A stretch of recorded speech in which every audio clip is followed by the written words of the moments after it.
Hello friends, welcome to Job Tak classes. जैसा कि thumbnail में आप देख के समझ ही गए होंगे कि किस टॉपिक पे वीडियो है।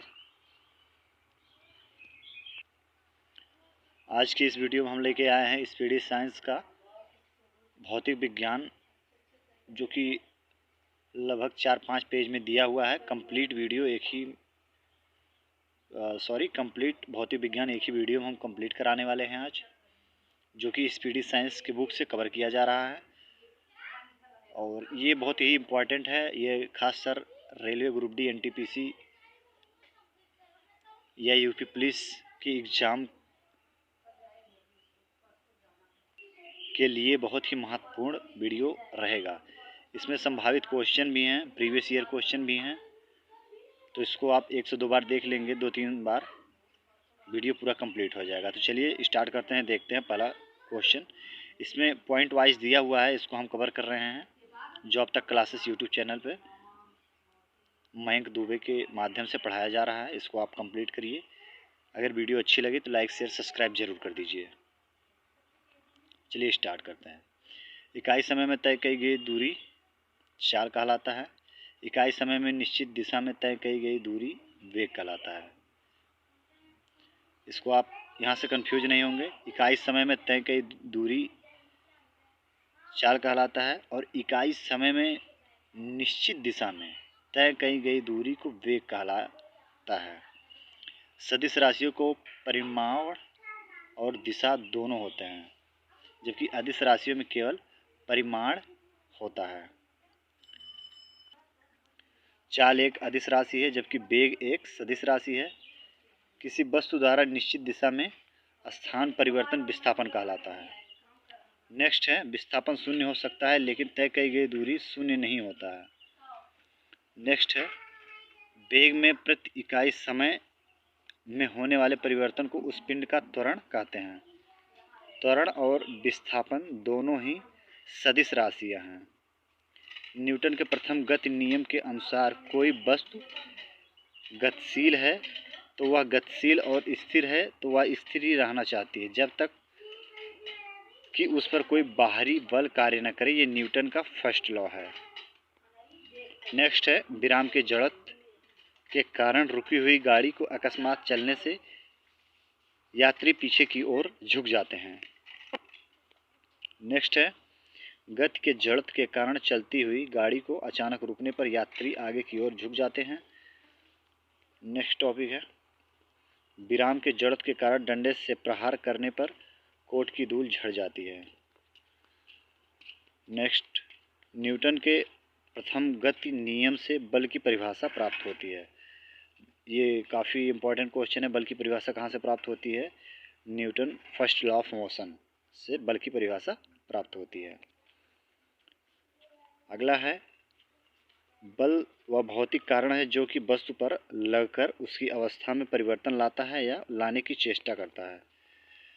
किसी पिंड द्वारा इकाई समय में ध्रुवांतर पर बनाया गया कोण कोणीय वेग कहलाता है। कोणीय वेग का मात्रक रेडियन प्रति सेकंड होता है। न्यूटन के प्रथम गति नियम को जड़त्व का नियम या गैलीलियो का नियम भी कहते हैं। किसी वस्तु के मात्रा और वेग के गुणनफल को संवेग कहते हैं। न्यूटन के द्वितीय गति नियम के अनुसार किसी वस्तु के संवेग में परिवर्तन की दर उस वस्तु पर आरोपित बल के समानुपाती तथा द्रव्यमान के व्युत्क्रमानुपाती होता है और त्वरण की दिशा बल की दिशा में होती है। नेक्स्ट है, न्यूटन की द्वितीय गति नियम से बल का व्यंजक प्राप्त होता है, जो कि अभी हमने पिछले कुछ लाइनों में पढ़ा है। न्यूटन की प्रथम गति के नियम से बल की परिभाषा प्राप्त होती है। वहाँ फर्स्ट नियम से बल की परिभाषा प्राप्त होती है और जबकि द्वितीय नियम से बल का व्यंजक प्राप्त होता है। दोनों में डिफरेंस है। यदि कोई बल किसी वस्तु पर बहुत ही कम समय तक कार्यरत रहे तो बल और समय के गुणनफल को उस वस्तु का आवेग कहते हैं। चलती है। नेक्स्ट है, जिस बल का परिणामी शून्य नहीं होता है उसे असंतुलित बल कहा जाता है। न्यूटन के तृतीय गति नियम के अनुसार प्रत्येक क्रिया के बराबर न्यूटन के तृतीय गति नियम के अनुसार प्रत्येक क्रिया के बराबर परंतु विपरीत दिशा में प्रतिक्रिया होती है। इसे न्यूटन का तृतीय नियम कहा जाता है। संवेग संरक्षण के सिद्धांत के अनुसार यदि कणों के किसी समूह पर कोई बाह्य बल नहीं लग रहा हो तो उस निकाय का कुल संवेग अपरिवर्तित रहता है। नेक्स्ट बिंदु है अभिकेंद्री बल में वस्तु वृत्ताकार मार्ग पर चलती है तो उस पर बल वृत्त के केंद्र की ओर कार्य करता है। नेक्स्ट है अपकेंद्री बल में प्रतिक्रिया बल वृत्ताकार पथ पर चलायमान वस्तु के द्वारा अन्य वस्तु पर लगता है। पृथ्वी का सूर्य के चारों ओर घूमना तथा इलेक्ट्रॉन का नाभिक के चारों ओर घूमना अपकेंद्रीय बल का उदाहरण है।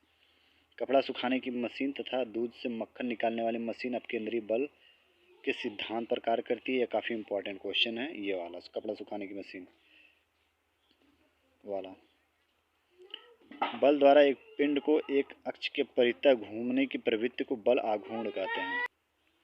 नेक्स्ट है बल आघूर्ण एक सदिश राशि है और इसका मात्रक न्यूटन मीटर होता है। किसी पिंड का भार वह बल है जिससे पृथ्वी उससे अपने केंद्र की ओर खींचती है। जब बल द्वारा किसी वस्तु में विस्थापन उत्पन्न किया जाता है तो इसे कार्य होना समझा जाता है। कार्य की माप लगाए गए बल तथा बल की दिशा में वस्तु के विस्थापन के गुणनफल के बराबर होता है। कार्य करने की दर शक्ति कहलाता है जबकि कार्य करने की क्षमता ऊर्जा कहलाता है। नेक्स्ट है कार्य और ऊर्जा का मात्रक जूल है जबकि शक्ति का मात्रक वाट है। ऊंचाई पर स्थित वस्तु स्प्रिंग बांध बनाकर रोके गए जल में स्थितिज ऊर्जा होती है क्योंकि जल रुका होता है, बांध बनाकर वो रोका जाता है इसलिए उसमें स्थितिज ऊर्जा होती है। घड़ी की चाबी में संचित ऊर्जा स्थितिज होती है। ऊर्जा संरक्षण के नियम के अनुसार ऊर्जा ना तो उत्पन्न की जा सकती है ना ही नष्ट की जा सकती है। एक अश्व शक्ति जिसे हॉर्स पावर इंग्लिश में बोला जाता है 746 वाट के बराबर होता है। वह न्यूनतम वेग जिसमें प्रक्षेपित करने पर कोई पिंड पृथ्वी के गुरुत्वीय क्षेत्र के बाहर निकल जाए उसे पलायन वेग कहते हैं। चंद्रमा पर जी का मान पृथ्वी के जी का माने गुरुत्वाकर्षण ग्रेविटी का 1/6 गुना होता है। पृथ्वी के लिए पलायन वेग का मान 11.2 किलोमीटर पर सेकंड होता है। मतलब 11.2 किलोमीटर पर सेकंड के स्पीड से अगर कोई वस्तु पृथ्वी से बाहर फेंका जाए तो वो कभी भी वापस नहीं आएगा, वो अंतरिक्ष में चला जाएगा। जबकि सौरमंडल के लिए पलायन वेग 42 किलोमीटर पर सेकंड होता है तथा चंद्रमा का 2 किलोमीटर और 400 मीटर पर सेकंड होता है। भूस्थिर उपग्रह का घूर्णन काल 24 घंटे के तुल्य होता है तथा वह पृथ्वी के सापेक्ष स्थिर दिखाई देता है। दाब का एसआई मात्रक न्यूटन पर मीटर या पास्कल होता है। वायुदाब मापी बैरोमीटर का पारा का अचानक बढ़ जाना यह सूचित करता है कि मौसम स्वच्छ रहेगा। पृष्ठ तनाव के कारण वर्षा की बूंदें गोलाकार तथा शेविंग ब्रश को जल से निकालने पर इसके केस आपस में सटे होते हैं। ये पृष्ठ तनाव के कारण ऐसा होता है। केशिकत्व के कारण लालटेन की बत्ती में तेल ऊपर चढ़ता है। ये बहुत इंपॉर्टेंट क्वेश्चन है, यहाँ से क्वेश्चन आता है बार बार। ब्लॉटिंग पेपर की स्याही का सुखाया जाना भी केशिकत्व के कारण होता है। ध्वनि तरंगे अनुदैर्ध्य तरंग का उदाहरण है जबकि प्रकाश तरंगे अनुप्रस्थ तरंगे होती हैं। ध्वनि का वेग हवा में 332 मीटर पर सेकंड, जल में 1883 मीटर पर सेकंड तथा लोहे में 5130 मीटर पर सेकंड होता है। ध्वनि का वेग पर दाब का कोई प्रभाव नहीं पड़ता है। ध्वनि की चाल तरंगदैर्ध्य एवं आयाम पर निर्भर नहीं करती है। एक माध्यम से दूसरे माध्यम में जाने पर ध्वनि की आवृत्ति नहीं बदलती है। 20 हर्ट्ज से नीचे की आवृत्ति वाले ध्वनि तरंगों को अपश्रव्य ध्वनि तथा 20 हर्ट्ज से 20,000 हर्ट्ज के बीच की आवृत्ति वाले तरंगों को श्रव्य ध्वनि श्रव्य तरंगे कहा जाता है, जो कि मनुष्य 20 हर्ट्ज से 20,000 हर्ट्ज के बीच की ध्वनि को सुन सकता है, जबकि 20,000 हर्ट्ज के ऊपर की ध्वनि को मनुष्य नहीं सुन सकते हैं। 20,000 हर्ट्ज से ऊपर के तरंगों को पराश्रव्य तरंगे भी कहा जाता है। नेक्स्ट है 20 हर्ट्ज से 20,000 हर्ट्ज की ध्वनि तरंगों को मानव कान सुन सकता है, जो अभी हमने बताया है। कुत्ता, बिल्ली एवं चमगादड़ आदि 20,000 हर्ट्ज से ऊपर की तरंगों को सुन सकते हैं। पराश्रव्य तरंगों का प्रयोग समुद्र की गहराई, ट्यूमर का पता लगाने, वायुयान तथा घड़ियों के पुर्जों को साफ करने में किया जाता है। नेक्स्ट है प्रतिध्वनि सुनने के लिए श्रोता एवं परावर्तक सतह के बीच कम से कम 17 मीटर की दूरी होनी चाहिए। लोलक का आवर्तकाल लोलक के द्रव्यमान पर निर्भर नहीं करता है। कान पर ध्वनि का प्रभाव 1/10 सेकंड तक रहता है। मतलब कोई ध्वनि अगर होती है तो उसके 1 सेकंड के 10वें भाग का प्रभाव रहता है उस ध्वनि का कान पे। नेक्स्ट है CP माइनस CV बराबर R मेयर सूत्र के नाम से भी जाना जाता है। चलिए स्टार्ट करते हैं। दूसरा पेज स्टार्ट हो गया, इसको भी आगे देखते हैं। ध्वनि के अपवर्तन के कारण ध्वनि दिन की अपेक्षा रात में अधिक दूरी तक सुनाई देती है। दूरी मापने की सबसे बड़ी इकाई पार्सेक है। संवेग दुगना करने पर गतिज ऊर्जा 4 गुनी हो जाती है। भू-स्थिर उपग्रह पश्चिम से पूरब की ओर घूमता है। वायुमंडलीय दाब-मापी बैरोमीटर का पाठ्यांक जब एकाएक नीचे गिरता है तो आंधी तथा जब धीरे धीरे नीचे गिरता है तो वर्षा आने की संभावना होती है, और जब एकाएक ऊपर चला जाता है या धीरे धीरे ऊपर जाती है तो मौसम साफ होने की संभावना रहती है। अपेक्षित घनत्व को हाइड्रोमीटर से मापा जाता है। यह बहुत इंपॉर्टेंट क्वेश्चन है। हाइड्रोमीटर का मापक किस चीज़ का मापक यंत्र है, ये पूछा जाता रहा है। अपेक्षित घनत्व या आर्द्रता की माप भी बोला जा सकता है इसे। लोलक की लंबाई बढ़ने पर आवर्तकाल बढ़ जाता है। 12-39 डिग्री सेल्सियस पर जमता है। ठोसों में ऊष्मा का संचरण चालन विधि द्वारा ही होता है। गैसों तथा द्रवों में ऊष्मा का संचरण संवहन विधि द्वारा होता है। सोनोमीटर एक स्वरमापी है। 4 अंश सेल्सियस पर जल का घनत्व सबसे अधिक तथा आयतन सबसे न्यूनतम होता है। पृथ्वी पर सूर्य से ऊष्मा विकिरण द्वारा प्राप्त होता है। आसमान में बादल छाए रहने पर वातावरण में गर्मी महसूस होती है। वायुमंडल संवहन विधि द्वारा गर्म होती है। नेक्स्ट है सोनोमीटर एक स्वरमापी है। 4 अंश सेल्सियस पर जल का घनत्व सबसे अधिक तथा आयतन सबसे न्यूनतम होता है। पृथ्वी पर सूर्य से ऊष्मा विकिरण द्वारा प्राप्त होता है। आसमान में बादल छाए रहने पर वातावरण में गर्मी महसूस होती है। वायुमंडल संवहन विधि द्वारा गर्म होती है। वायु द्वारा निर्वात में प्रकाश की चाल सबसे अधिकतम 3×10⁸ मीटर पर सेकंड होती है। बैंगनी रंग के प्रकाश का प्रकीर्णन सबसे अधिक तथा लाल रंग के प्रकाश का प्रकीर्णन सबसे कम होता है। आकाश का रंग नीला प्रकाश के प्रकीर्णन के कारण होता है। पृथ्वी को चंद्रमा और सूर्य के बीच में आने के कारण चंद्र ग्रहण लगता है। चंद्रमा को पृथ्वी और सूर्य के बीच में आने के कारण सूर्य ग्रहण लगता है। अगर दो दर्पण एक दूसरे के समानांतर हों तो उनके बीच रखी वस्तु का अनंत प्रतिबिंब बनता है। सोलर कुकर, परावर्तक, दूरबीनों, सर्च लाइट, रोगियों के कान, नाक, गले आदि की जांच तथा हजामती दर्पण के रूप में अवतल दर्पण का प्रयोग होता है।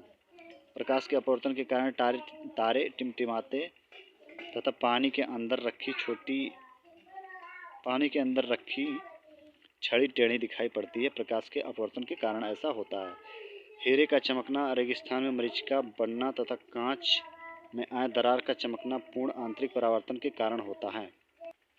नेक्स्ट है उत्तल दर्पण का उपयोग मोटर कार में साइड मिरर के रूप में होता है।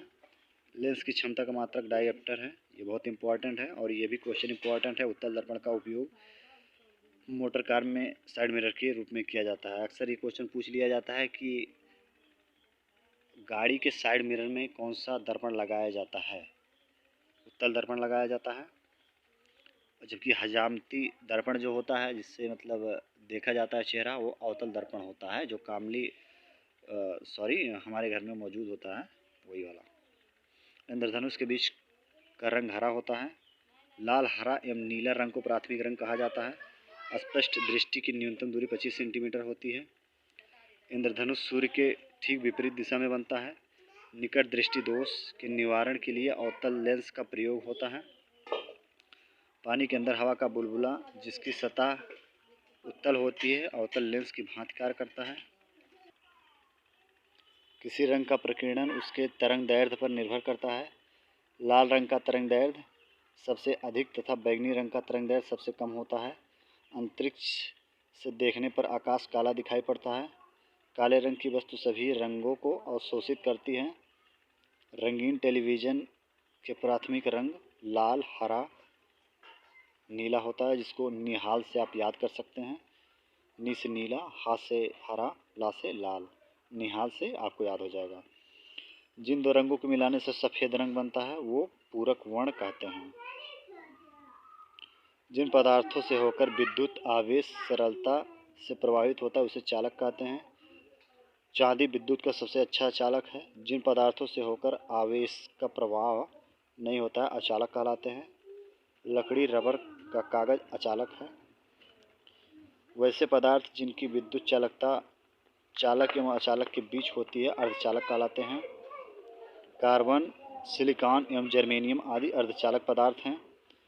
जरा दृष्टि दोष के निवारण के लिए बाइफोकल लेंस का प्रयोग किया जाता है। अविंदुकता के निवारण के लिए बेलनाकार लेंस का प्रयोग किया जाता है। इंद्रधनुष प्रकार के वर्ण विक्षेपण के कारण होता है। संयुक्त सूक्ष्मदर्शी में 2 उत्तल लेंस का प्रयोग होता है। नेत्रदान में कॉर्निया का दान किया जाता है। मानव नेत्र के रेटिना पर बना प्रतिबिंब वास्तविक उल्टा एवं वस्तु से छोटा होता है। रेटिना पर बना प्रतिबिंब अस्थायी नहीं होता है। कांच की छड़ को रेशम से रगड़ने पर कांच में धनात्मक तथा रेशम में ऋणात्मक विद्युत उत्पन्न होती है। परमाणु विद्युत उदासीन होता है। नेक्स्ट है, प्रत्येक पदार्थ के परमाणु में एक नाभिक होता है जिससे प्रोटॉन एवं न्यूट्रॉन विद्यमान होते हैं।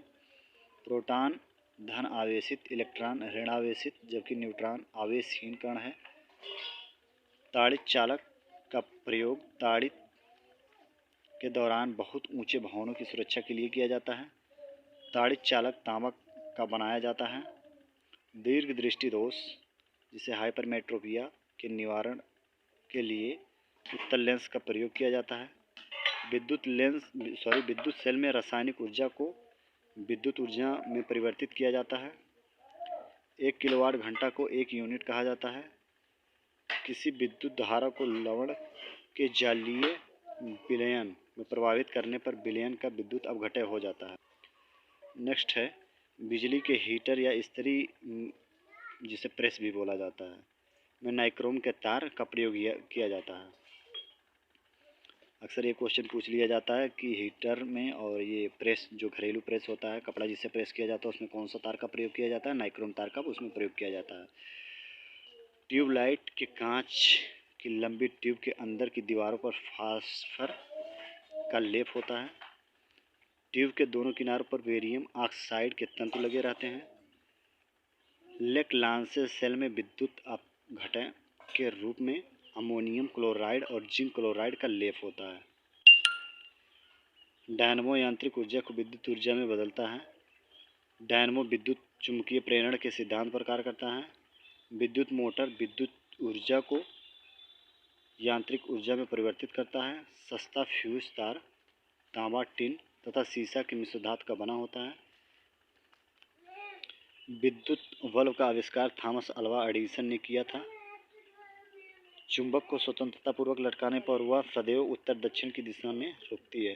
ये जो गोल वाला चुंबक होता है वो नहीं, वो स्पेशल दिशा मापक चुंबक होता है। उसको आप स्वतंत्रतापूर्व अगर लटकाएंगे तो वो उत्तर दक्षिण की दिशा को इंगित करता है। वो इसीलिए बनाया भी गया है कि जैसे समुद्र में जो नाविक होते हैं वो इसी का यूज करते हैं दिशा जानने के लिए।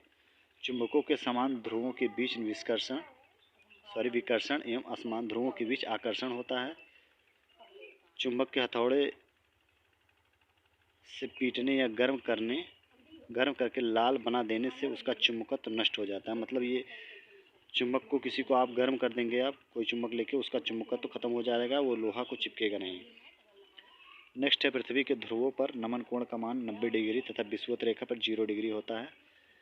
चुंबकत्व की असली पहचान विकर्षण तथा प्रतिकर्षण है। कार्बन डेटिंग 14 विधि का उपयोग कर जीवाश्मों, प्राचीन पादपों की आयु आदि का पता लगाया जाता है। पुरानी चट्टानों तथा पृथ्वी की आयु के अंकन में यूरेनियम डेटिंग का प्रयोग किया जाता है। एक्स किरणों की खोज 1995 ईस्वी में रॉन्टजन ने की थी। तो जैसा कि हमने वीडियो में कहा था कि संपूर्ण सामान्य विज्ञान आज हम इस वीडियो में कंप्लीट करेंगे, लेकिन हमें लग रहा है कि बहुत बड़ा हो जाएगा, क्योंकि हम ऐसे ही पढ़ाते जा रहे हैं और कुछ समझा भी रहे हैं इसमें, तो बहुत बोरिंग वीडियो ना हो, इसलिए इसका एक दूसरा पार्ट भी लाएंगे। तो ये फर्स्ट पार्ट है, इसको आप देखिए। नेक्स्ट डे हम सेकंड पार्ट भी इसका लेके आएंगे। सेकंड पार्ट में ये पूरा टॉपिक संपूर्ण भौतिक विज्ञान जो कि स्पीडी साइंस के बुक में है, सब कवर कर लिया जाएगा, उससे बाहर नहीं होगा। मिलते हैं नेक्स्ट वीडियो में, तब तक के लिए नमस्कार, जय हिंद। वीडियो अच्छी लगे तो लाइक शेयर सब्सक्राइब जरूर कर दें।